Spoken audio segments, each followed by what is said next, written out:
শ্রদ্ধেয় সভাপতি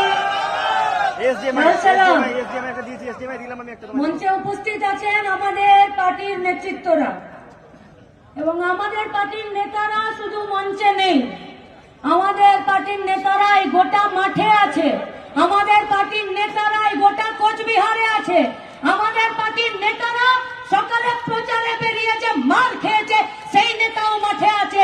সেই সব নেতাদেরকে আমরা আমাদের এই মঞ্চ থেকে লাল সালাম জানাচ্ছি। কি বাংলা বাঁচাতে পারবো তো? মাঠে নামবো তো? নিজের নিজের বুথে দাঁড়াবো তো?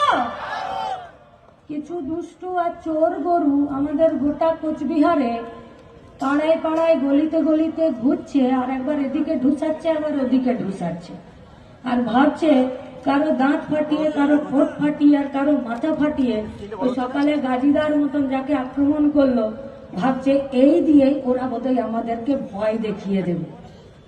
আমরা পরিষ্কার বলছি, এইসব চোর গরু, দুষ্টু গরু, বুখাওয়া গরু, বাজি গরুগুলো বেশি পাড়াতে ঢুসাতে যাবেন না।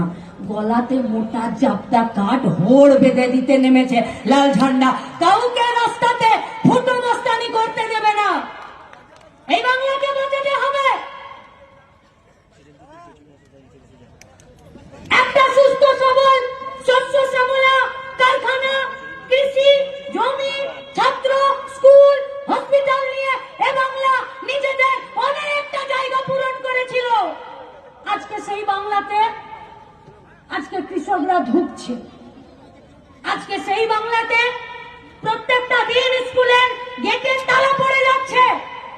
কেউ বলতে পারবে कि क्यों पश्चिम बंगाल के मिट्टी में 3822 का स्कूल का गेट में ताला लगवाकर 22,000 दारू का दुकान खुला गया? এটা সুস্থ বাংলার লক্ষণ? এটা সুস্থ বাংলার লক্ষণ? আমাদের চা বাগানের কুলিকামিন বস্তি থেকে এই কোচবিহারের প্রান্তিক অঞ্চলগুলোতে আমাদের বাড়ির মাগুলো, আমাদের বাড়ির মেয়েগুলো, যাদের শরীরে প্রত্যেকটা দিন রক্তাল্পতা, প্রত্যেকটা দিন রক্ত কমে যাচ্ছে, শরীরে রক্ত কমে যাচ্ছে বলে পোয়াতি মাগুলো আর বাচ্চাগুলো মাঝপথে মিসক্যারেজ হয়ে যাচ্ছে, মরে যাচ্ছে, সুস্থ বাচ্চার জন্ম দিতে পারছে না। এটাকে আমরা সুস্থ বাংলা বলতে পারি? আমরা পারি?